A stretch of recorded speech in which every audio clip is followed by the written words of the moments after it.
ladies and gentlemen, and welcome again to the Atlantic Bushcraft Adventures. Tonight, we are going to be chatting about trail clothing, what to wear on the trail, in the woods, while you're going out bushcrafting, or if you're just going out camping, hiking, anything like that. We're just going to have a little discussion on what we like, what we don't like, some suggestions, and our general insight. Now, I know I have a few things that I'm going to go over, Ben, but we didn't actually talk about it a whole lot before we started up. Where did you want to start on this topic? Um, I, I think I'd like to start with probably footwear, because it's the thing that makes a lot of my decisions. Um, what do you think of that? Like, is that? I'm good with that. I'm good with that. I think it's the thing that varies the most when I go. Like, if I'm going for a good hike, I'll wear like a pair of work boots, usually something fairly lightweight but sturdy, and usually high ankle. I'm not a big fan of like the sneaker style hiking shoes. Yeah, I know exactly what you're talking about. I find it funny because I go into an outdoor store and they have all kinds of hiking shoes. And I'm thinking if you're going hiking off of like a well-groomed trail, to me it's a risk of a twisted ankle and increased injury and not really going to give you the support you need.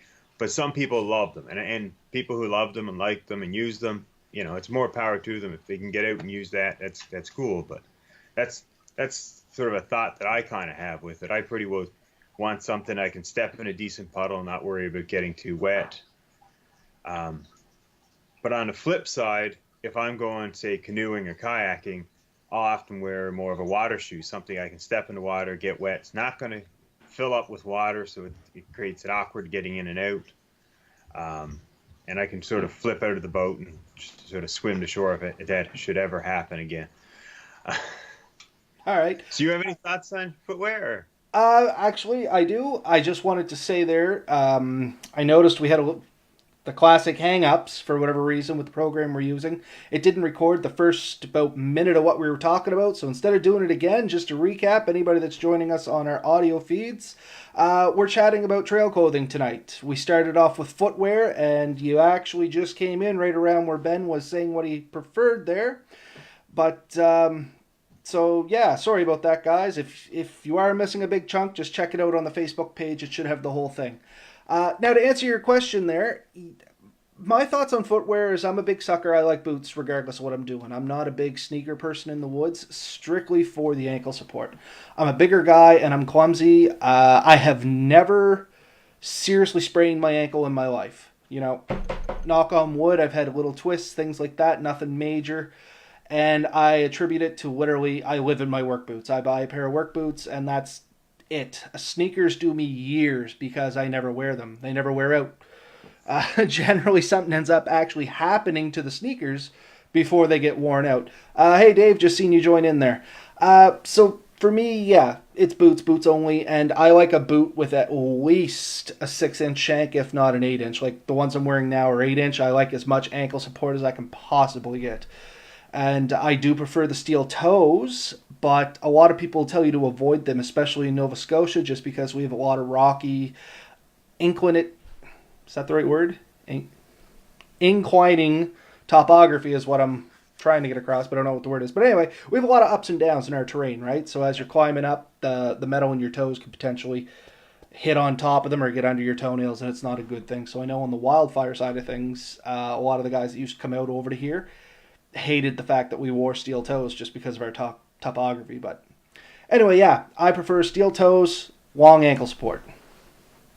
Yeah, I usually have at least a hard toe, and by saying that, like some of them I've had the Kevlar toes in them, so not a true steel toe, but um, I'm kind of similar, and I do find it because it's a good all-around boot. It's a good work boot, is a good all-around boot. It'll pretty well get you anywhere and do almost anything you need.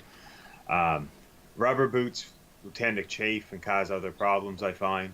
So you kind of have to judge your terrain and your environment, but you never know what you're going to come across when you're walking in the woods. So you try to be prepared for almost anything, and that's going to get you, I think, the safest trip. Get you out dry with dry, clean footwear and stuff.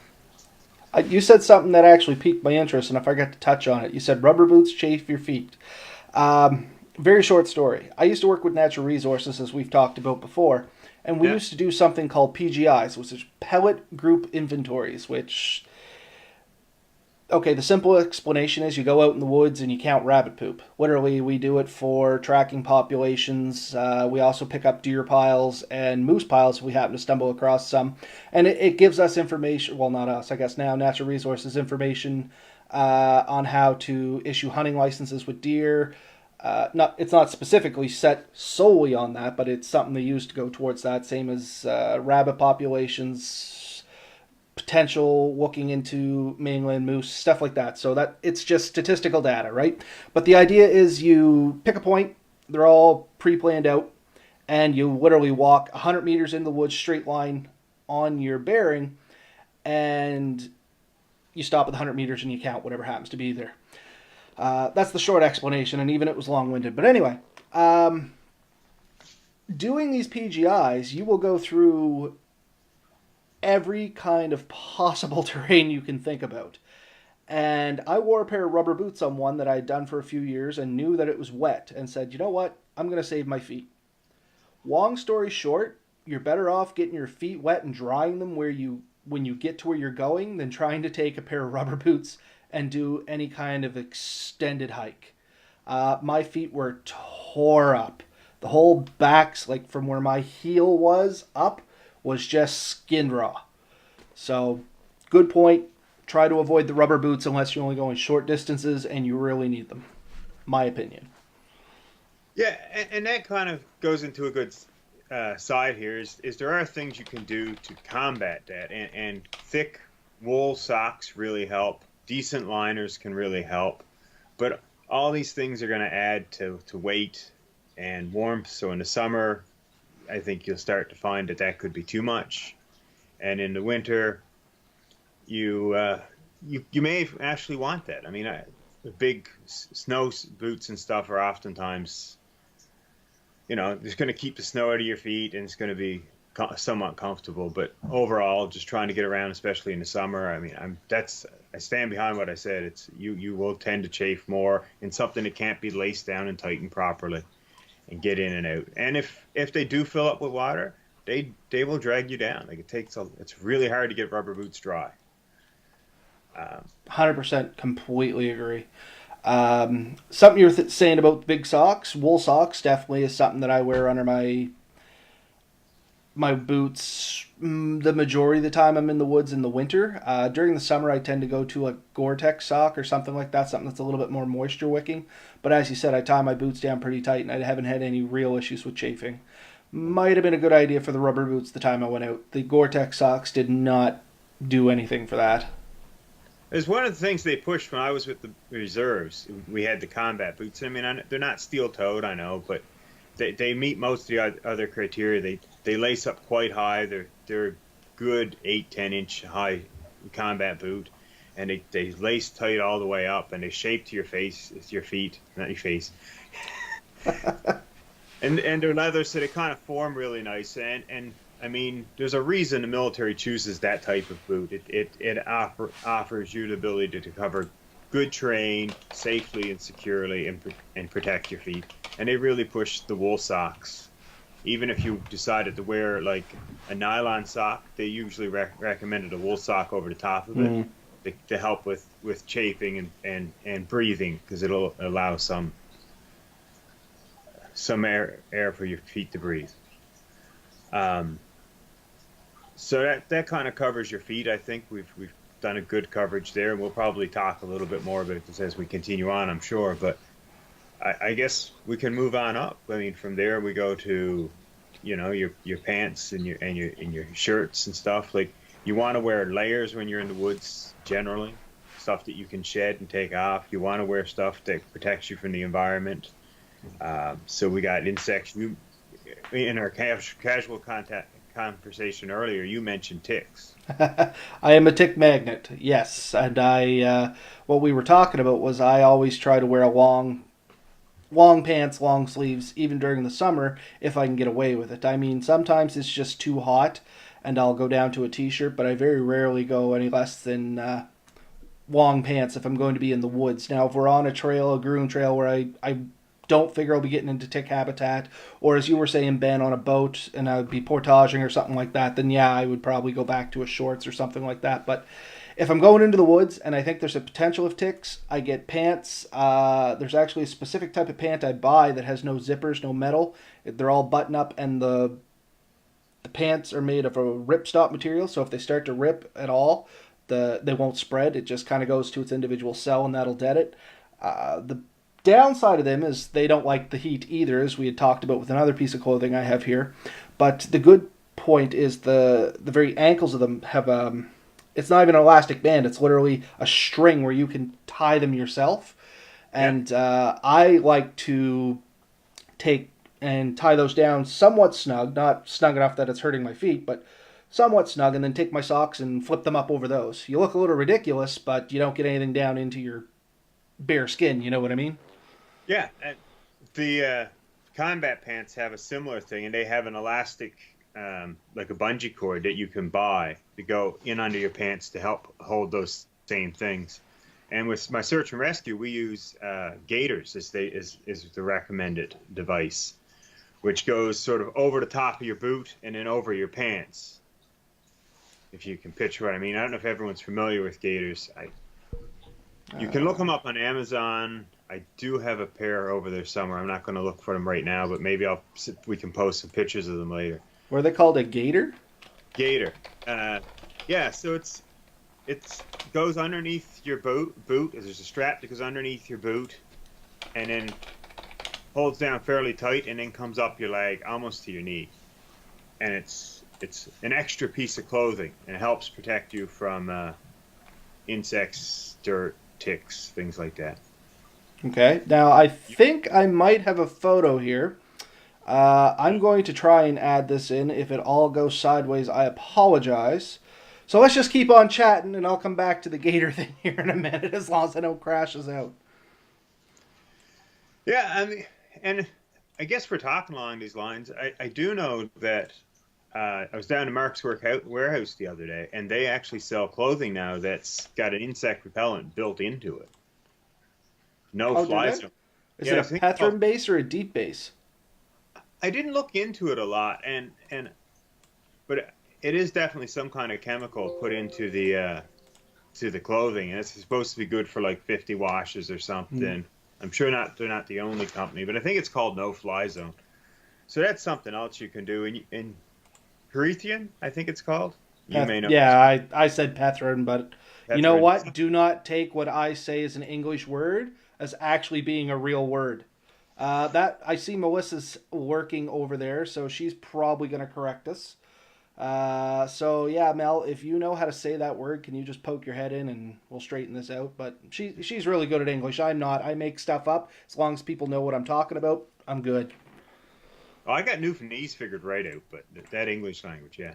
Oh man, Newfoundlandese has nothing on me. But yeah, this is a product I've never purchased it. I hear you can get it at like the farm stores and stuff for horses. Is the best place to look for it. Yeah. But you soak your clothing in it, you dry it, and then it's apparently safe to be around. But in its liquid form, it's somewhat toxic, and it's supposed to keep ticks completely away from you. I've also heard people soak their hammock gear and a bunch of other stuff with it and help protect them. I looked it up. Sawyer's, I think, Sawyer, they make a brand of it. And every now and then you can find it on eBay and Amazon, and you can actually order it. It's tricky as heck, though. And when I was reading the instructions on it, it's much like you say. They tell you to take it outside in a very well-ventilated area, coat it 2 or 3 times. Then it's supposed to be good for 30 days or 7 washes or 6 washes. I suggest everybody goes and looks it up for themselves. Don't take exactly what I said to heart. But, yeah, and they claim it's supposed to be better than DEET. Now, personally, I've never used the stuff. I have seen lots of suggestions, as you said, to pick it up in horse insect repellent or cattle insect repellent.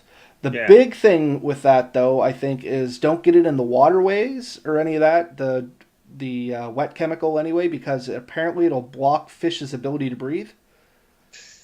That's yeah.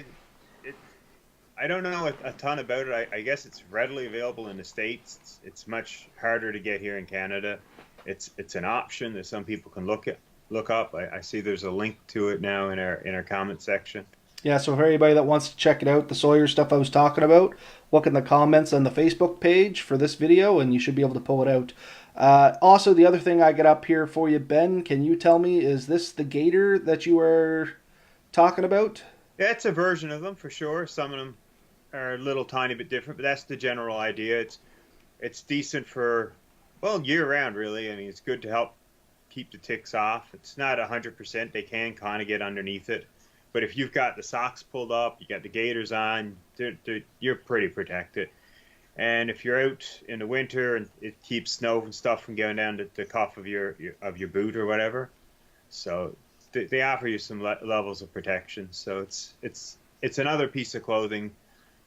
We suggest it with the search and rescue when we're going. We usually try and take things like that. So it's a product not everyone has, not everyone uses, but it's fairly well known. All right, fair enough. Like I said, I've heard of them. I've seen them. It just, I couldn't put the two together in my head. So anybody that's listening, once again, jump onto the Facebook thing. You'll see a picture that I threw up there. I guess something that's worth throwing out here, and I don't necessarily agree with this, but a lot of people really push the idea that denim and jean material kills in the woods. I'm sure you've heard that. I have. I heard that it chafes and doesn't breathe. Now, myself, I've worn jeans in the woods and haven't had too bad of a time. Yeah, the big thing that was pushed for us is that if it gets damp, it takes forever to dry out, and it tires you out really quick because it does stick. It sort of makes it harder to move. I have chafed in the woods with jeans. I'm not sure I completely blame it on the jeans. It was hot days, working hard. The jeans did rip, and where they had ripped, they chafed. And it is an unpleasant experience to have a bad chafing due to your clothing. I can guarantee you that. But no, I found jeans give you an awful lot of protection when you're going through brush and bramble and stick, because the clothing they recommend is lightweight, usually synthetic for jeans or pants, and that's because it's a lightweight, it dries really quick, and it breathes well, which are all good points. But honestly, they do nothing when a branch is flicking back at you or there's a thorn sticking. They tend to go clean through that type of material, I find. So judge yourself accordingly. Think about what you're doing. If you're going to run the high risk of getting wet, you're going to want to make sure that you can change that clothing out or dry it off, or it's something that will dry quick. I know, again, I'll mention the military because they spend millions of dollars probably in researching clothing over the years, all the governments and stuff added up, and they all use very similar gear. It's lightweight synthetic pants that dry real quick, and I mean there's a reason for that, and it works. It's effective, and a good spot to look for good outdoor clothing is really army surplus stores and stuff like that. I mean, it's hard to knock. It's tested by the government for their soldiers to get them in and out of bad situations. But all your mechs, all your other places, they make good products, and they have their selling points. I look for one sometimes with the zip-offs, shorts. You mentioned you don't wear shorts, but I like that ability to switch out to different types and not have to take like 4 or 5 pairs of outfits when I go in the woods. I try to go with 2, one to change into if the first ones are wet or dirty. Actually, that was a point that I had put down in clothing, especially for cold weather traveling, was carrying extra clothing because it wasn't something we had touched on a lot. And very important point. If you get wet, dirty, something like that, always good to have some extra clothes that you can get into. Even more so in the winter. As I said, that's where I was going to throw it in there, but still a good point. Yeah.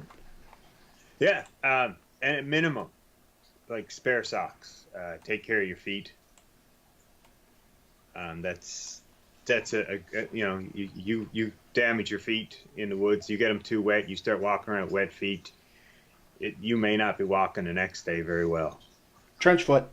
I think that's what it's called, is it not? Yeah, it's usually I think a few days for that to cut in, but you get your feet galled up and chafed up, and you got them wet and trying to walk, they're going to gall and chafe quicker. And I have a story where my wife and I did a 3-day hike, and she had wore new boots. Didn't break them in. I said we'd go back to boots, and sure enough, make sure your clothing fits. It's you're used to it, because brand new boots tend to be more prone to chafing, and you can't really necessarily take 2 or 3 pairs when you're going in the woods. And she chafed her feet on a 3-day hike, and on day 3 she was barely able to walk. And And it doesn't even take that long. Just to add into your story a little bit, Melissa and I recently had a little staycation where we just went to Halifax for a weekend. But similar story, brand new pair of boots. I think they were Blundstones or something like that. They're a big fad boot right now. Anyway, we finally broke down. She got a pair, and happy as a peacock, and rightfully so. But wore them maybe for a little longer hike than she should have through town or the city. And the next day was not good. So if she's still on the comments there, maybe she can type something up and give a little 2 cents on that. But if not, that's just furthering emphasizing the point. It doesn't take days to gull your feet up. She was only walking for maybe 2 hours, and oh yeah, her feet were rode off. yeah, yeah. You should break in a pair of boots over time. There's a process, and it's an individual thing. But it's definitely something to think about. Yeah. So what have we touched on? We've touched on boots. I think we've really captured the gist of what I think needs to be said on that. I mean, there's a few other things we can throw out there. Like I sometimes I'll take, just because I like a lightweight option, I take like a pair of Crocs in my backpack for walking around camp. I usually throw some water shoes in because I always try to hit somewhere with water, and my water is not only my drinking water, but it's my washing water, swimming water, the whole thing, right? So a good pair of water shoes tends to end up in my pack. But Yeah, never thought about Crocs, not to be, in all honesty, yeah. but I suppose they're nice and light. I've used Crocs as water shoes. I've used them in canoes and kayaks too, and I have water shoes that I use in canoes and kayaks. And Crocs are probably not the safest for that, but they have worked. I've come out of it fine. And I'm sure if anyone who listens to this will probably have some comment about Crocs are dangerous. They're slippery. They don't really hold your feet well, and they don't. They're completely right when they say these things, but they weigh almost nothing, and you can strap them to the back of your pack, and they dry real quick. So there's the selling point to them. But like with anything, when you're in the woods, especially in colder months, you want to think about layering your clothing. Oh, for sure. As you said, colder months, you have to layer up. As you know, if you sweat in the cold weather, it's going to mean big problems for you later on in the day. I mean, it may not seem like a big issue right then and there, but at night when you're starting to settle down, trying to get warm for sleep, or even if you stop and rest, all that moisture next to your body, not a good thing. No, it can actually kill you. I mean, you sweat, you die in cold weather environments. If you're working hard and you're overdressed, you're going to sweat. Your clothes are going to get wet, and then when you do slow down, it's going to start to freeze. It'll suck the heat out of you, and your time gets very limited. And unless you deal with the problem, having that ability to shed those extra layers and deal with that is vitally important. And on the flip side, having the ability to put something that's waterproof over you that maybe can't breathe well will protect you from the outside environment. You need to be able to switch in and out of this stuff relatively good. And that's where you really want to look for packable gear, stuff that you can take off and still put in your bag and move, stuff that's not overly bulky, overly heavy.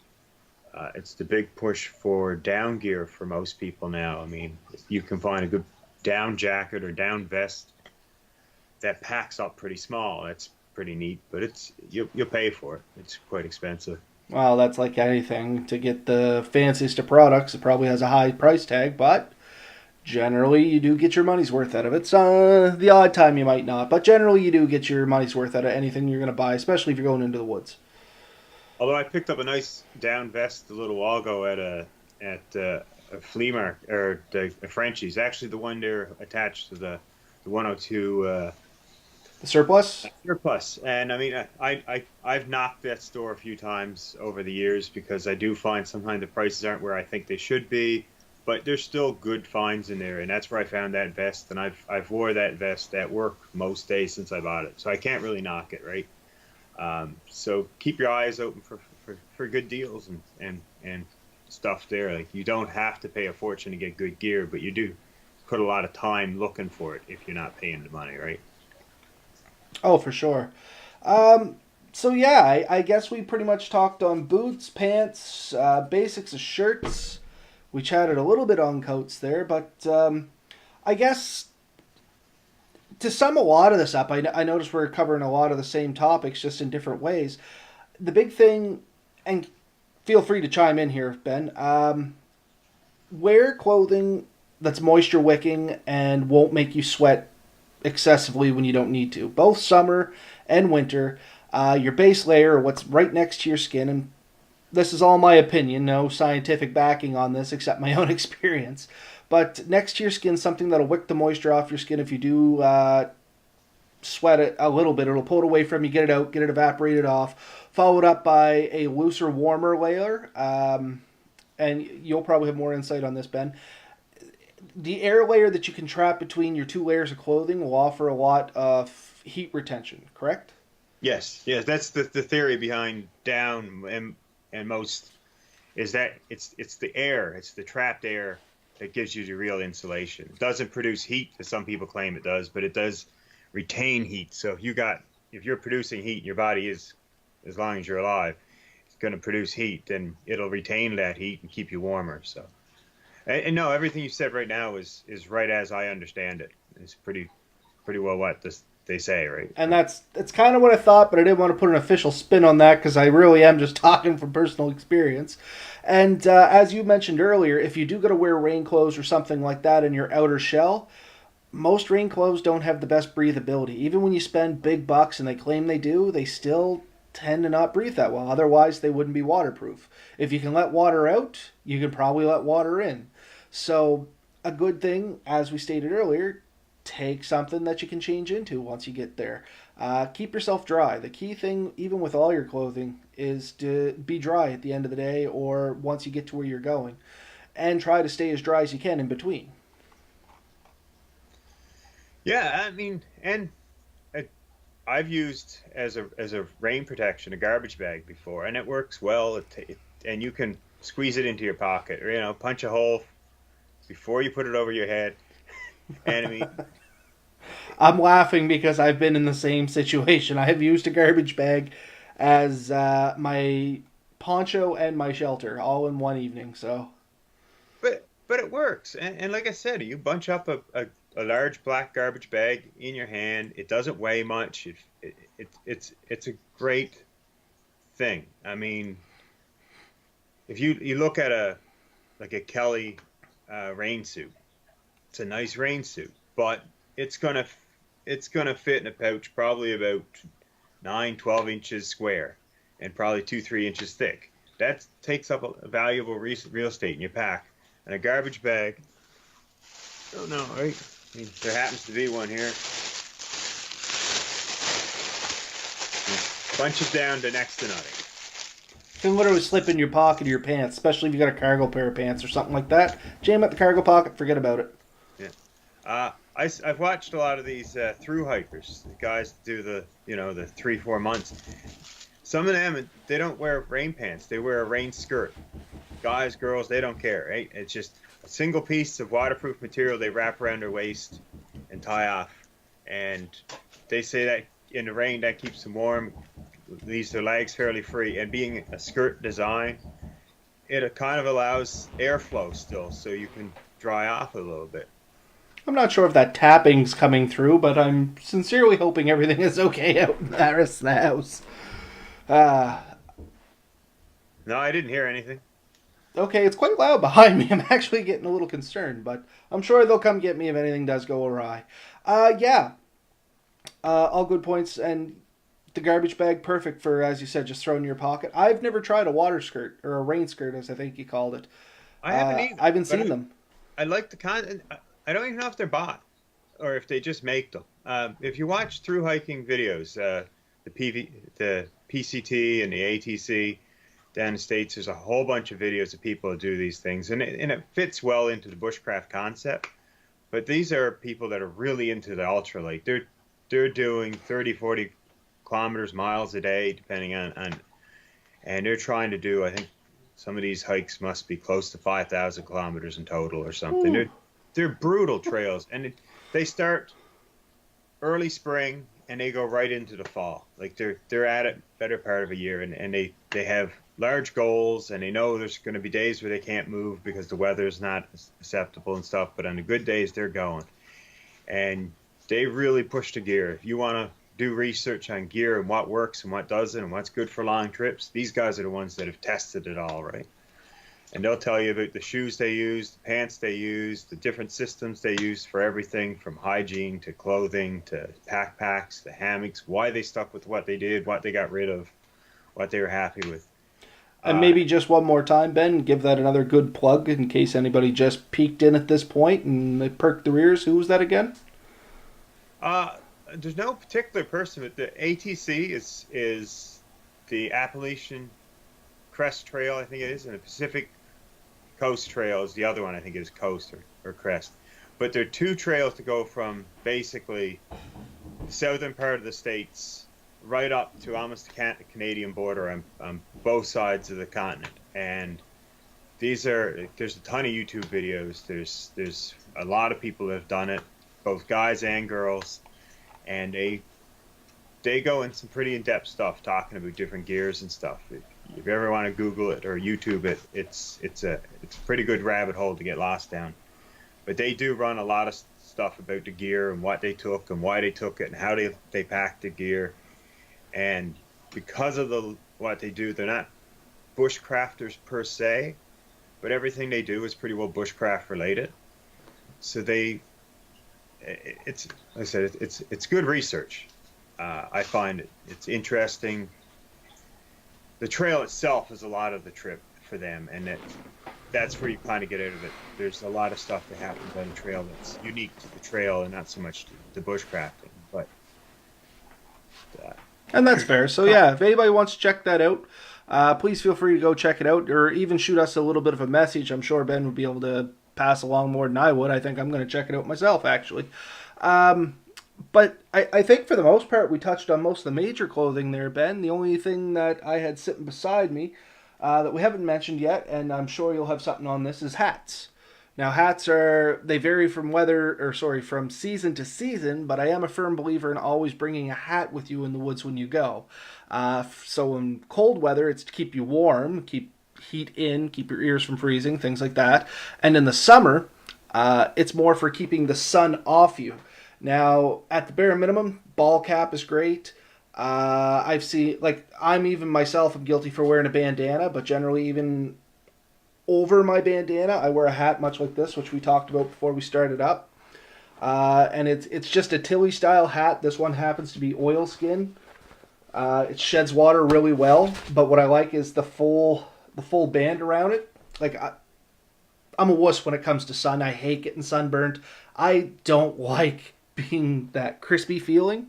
So I try to get as much sun coverage as I can, and that's the other big thing I love about this hat, is it gives you massive amounts of sun coverage. But yeah, hats. Always try to go into the wood. I always try to go into the woods with at least some sort of hat. yeah, I mean, in winter, I always have my hat. I never forget my hat. In the summer, I'm kind of bad for not always wearing a hat. And a ball cap, like you said, is okay. It'll help protect you from the sun. But what you got there is definitely a better product. Because the back of the neck is where I find I burn the worst. And I think that's where you find your back, your neck, your shoulders, especially guys, because we're more prone to go without our shirts. You can really scorch yourself up pretty bad. And nothing worse than a bad sunburn. That's something we really probably could have mentioned earlier. Protecting yourself from the sun is a pretty big deal. And if you're out canoeing or kayaking or hiking, you don't always realize how much sun you've been exposed to. And that extra layer of clothing, just a light shirt, like it doesn't have to be a big, thick, heavy shirt, but keeping a layer of clothing on you is going to protect you from that sun so much. Uh, and I'm sure because you said you don't like that crispy feeling. You've been in the woods burned before, right? Oh, way too much. Once again, with natural resources, one of the big things was fighting forest fires. I actually ended up getting a full brimmed hard hat to wear in the woods specifically because I was getting sunburned so bad. Like Yeah. for people that can't see, I'm full of freckles, and anyone will tell you that freckled skinned people, we can't walk by a window without getting some sort of sunburn. Like it's just terrible. So I admit I'm a wuss when it comes to getting sunburns and getting in the sun, but to me it's justified because I don't just tan like most people will burn once, maybe twice, and then they just tan the rest of the year. I will get a sunburn on top of a sunburn on top of a sunburn on top of a sunburn and just keep going down the road. Like it never stops for me. So the sun is always a big thing on my mind. Yeah, I'm fairly lucky there. I don't burn bad.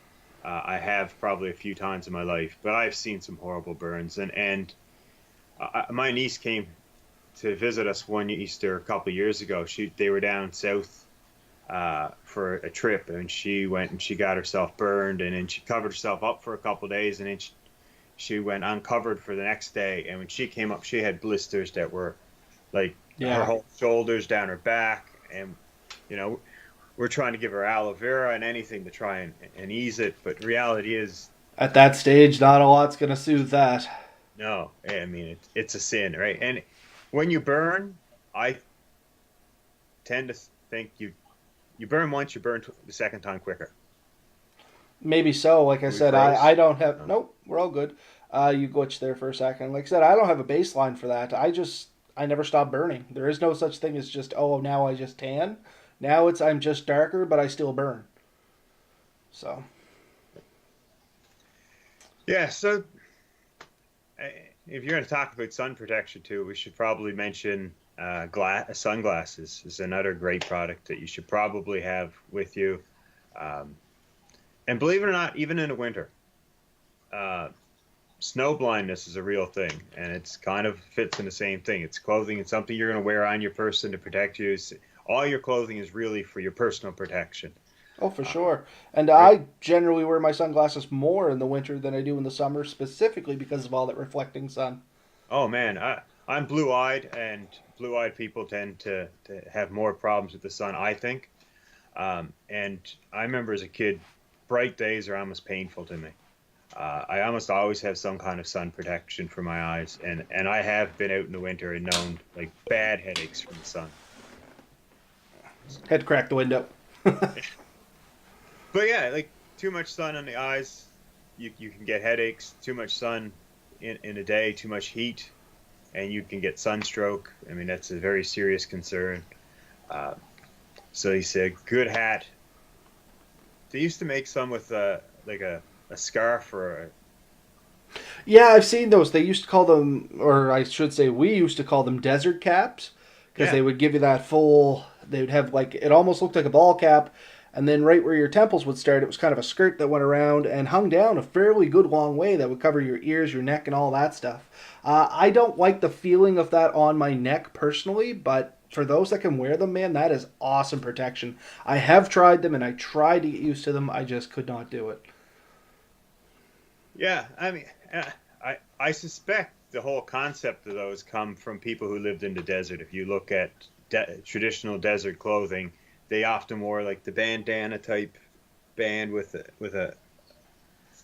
a draping headwear, and it's just to keep the sun off them. And if you think about it, look at the gear that people from that area would normally have worn, you know, the native people to that area, and you kind of get an idea of why they wear stuff, and you can get an understanding of what would be best for the environment.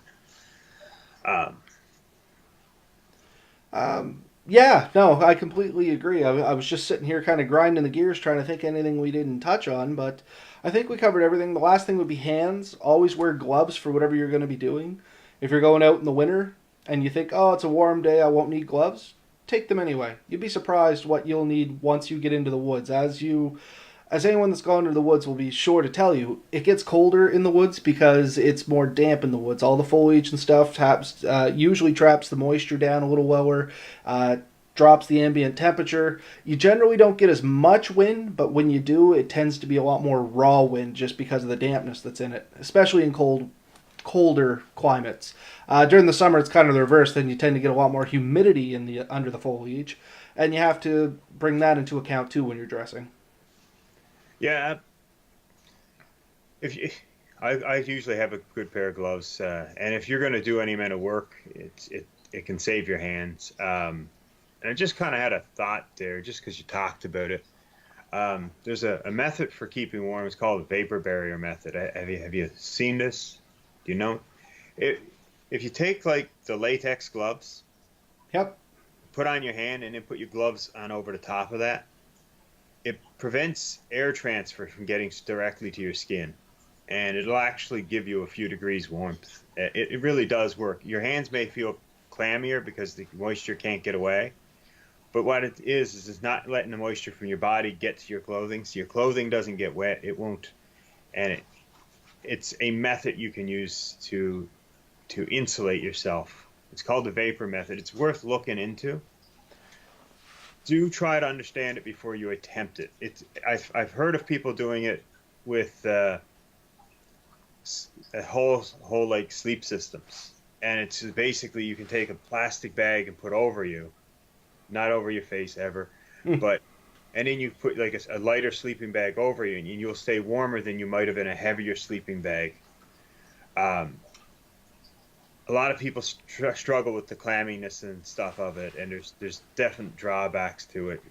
It's kind of like also like I guess the reflective gear, the emergency blankets. You can do that Yep. with those too, but you do not want a lot of layers of clothing between you and the item, because then what you're doing is trapping the moisture in your clothing, and it's just a heat sink then. Okay, so you got to get it as close to your skin as possible. Yeah. So it's definitely something to look into, and I haven't heard about it, but the principle sounds just or I haven't experimented with it a lot, but I do know of it, and I did do some research in it. I had a buddy who did the opposite. He came camping with us one time, and he had a big plastic garbage bag that he threw over the top of his sleeping bag. And I think I may have mentioned this in an earlier video, and his sleeping bag was almost as hard as a rock the next morning. Like it froze solid, mm, and it's from the moisture escaping your body. So it's a method that can be used. I have tried it out working on cars and stuff. You put your latex glove on, you put like a cotton glove over the top of it, and it does help. Uh, okay. You know what? I may give that a go too. But I am going to stress to anybody that's listening out there: please do your research before attempting any of these things we chat about. We're just giving our 2 cents, honestly, ladies and gents. We are not going out there and telling you to try anything that you're not unfamiliar with.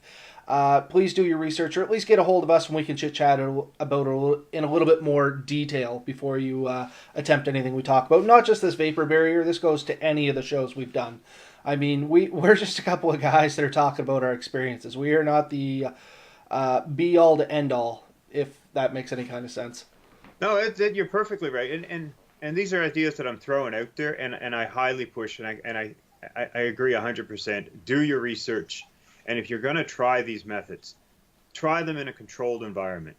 Don't go out and say, I heard about this from Ben Greening on the internet, and I can do this now and go survive, because It if you're not, rarely happens to go the way you think it's going to go. And this doesn't go with just the things we talk about. This goes simple as if you've never gone camping before, ladies and gents, and you think you're going to get a campfire going or something when you get there, at least try to start one before you go into the woods, because it's not like lighting your wood stove, so to speak. There's a lot of principles that are the same, but there's a lot of things that are different too. You don't get that ultra dry kindling all the time in the woods.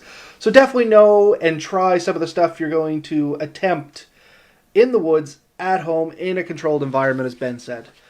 We want everybody to come back safe, and we want everybody to have a good time when they're out in the woods. That's the whole point of this. yeah, our push is to encourage people to learn and research, and hopefully we can provide you with some new ideas and stuff to think about and stuff to further research.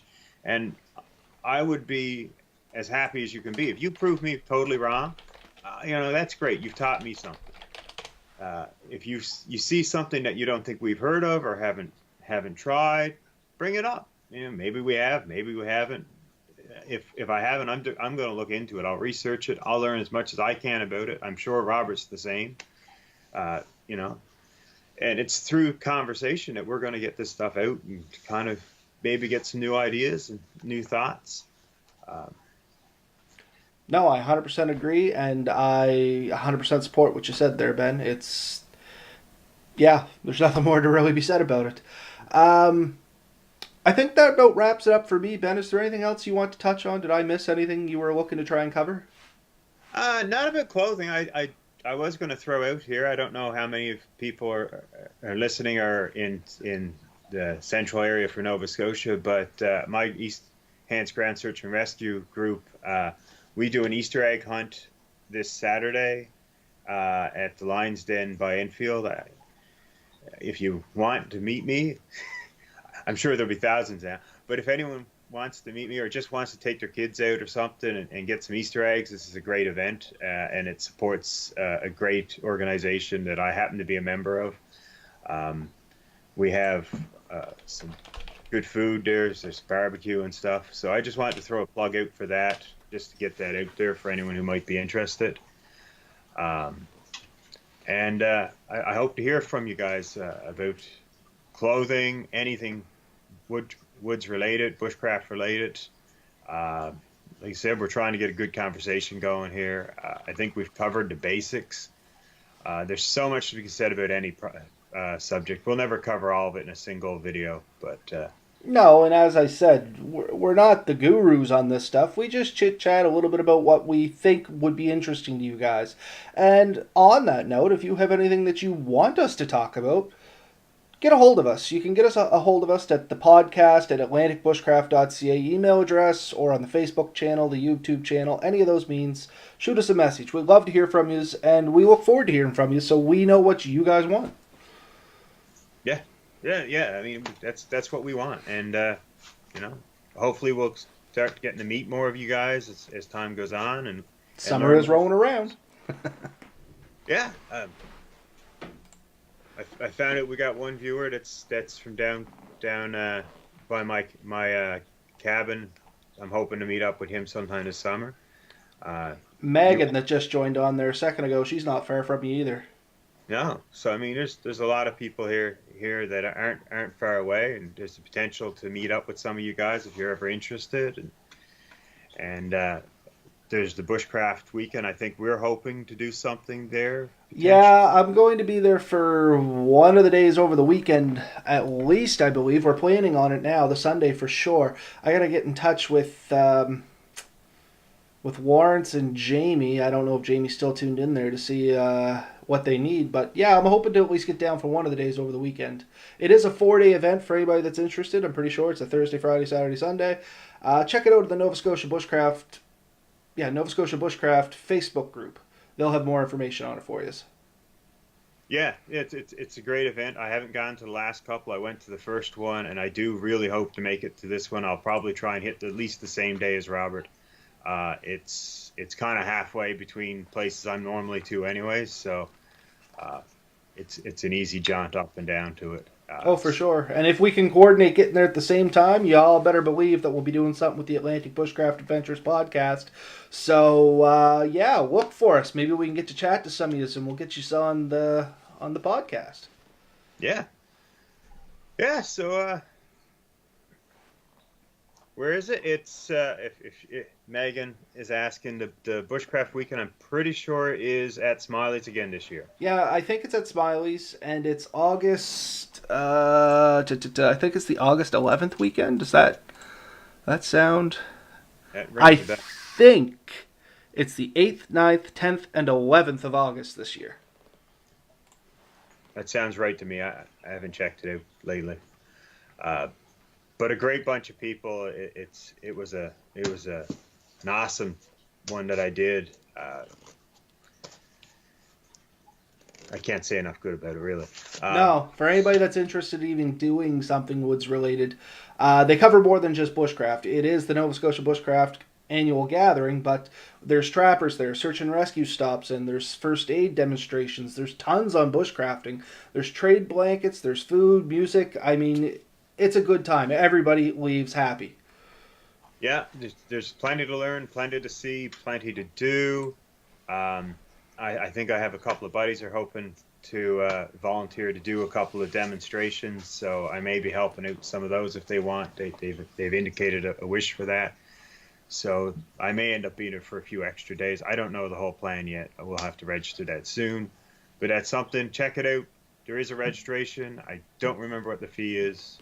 I can't remember off the top of my head either, but you'll find it on the Facebook page. Maybe we'll look at doing a podcast as that gets closer. Maybe towards June or something like that. We'll try and do an episode where we plug that and talk a little bit about it if you're game for it.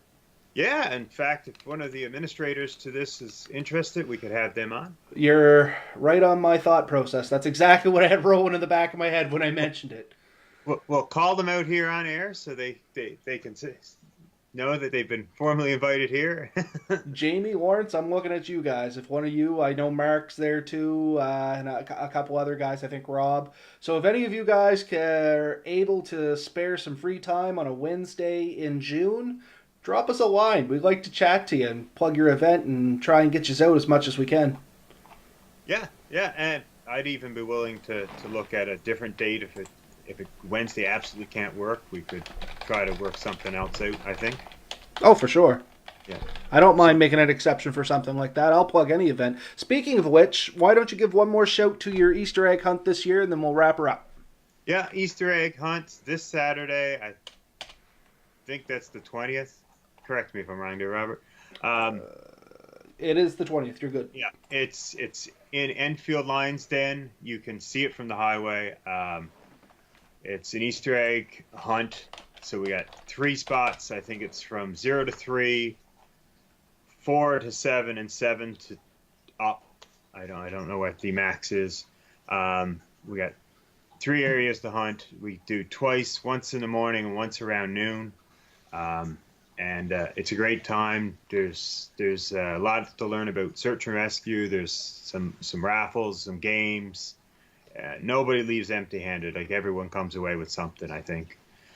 And it's a good time. We have a little barbecue. And we'd love to see you get out there and support a local organization. It's our biggest fundraiser for the year. That's really it. I hope to see some people there. All right. If you need any information, just feel free to contact me or look it up on Facebook. We have a Facebook page for that. Are you able to put that link right on our Facebook page? That way they can just jump right to it. Is that something you can do, Ben? I will definitely attempt to that. Perfect. So there, if the technology gods are with us, you'll be able to get to that page from our website. We'll also link the Nova Scotia Bushcraft group, their thing too. Melissa already linked it in the comments, but we'll try to do a post on the main page as well. But yeah, so if any of you guys have some kids and you're looking to do something fun this weekend, be sure to go and check out the search and rescue stuff. Easter egg hunt there with Ben. And get to meet a legend. The man, the myth, the legend. He'll be there, and you can shake his hand, and you'll just inherit osmosis through osmosis all the bushcrafty goodness that you can get. A legend in one person's mind, anyway. Well, that's it for me, Ben. Is there anything else you can think of? No, just, get out there, enjoy it. I mean, the weather's starting to break. I know we got some pretty shitty weather the last few days. I got some snow down our way. I'm assuming it's probably similar out your way. But we had a good weekend, and I know more good weather's coming. So get out there, enjoy it, and hopefully we'll see you guys around. All right, guys. Everybody have a good night. We'll see you next week, which is April the 24th. Have a good night.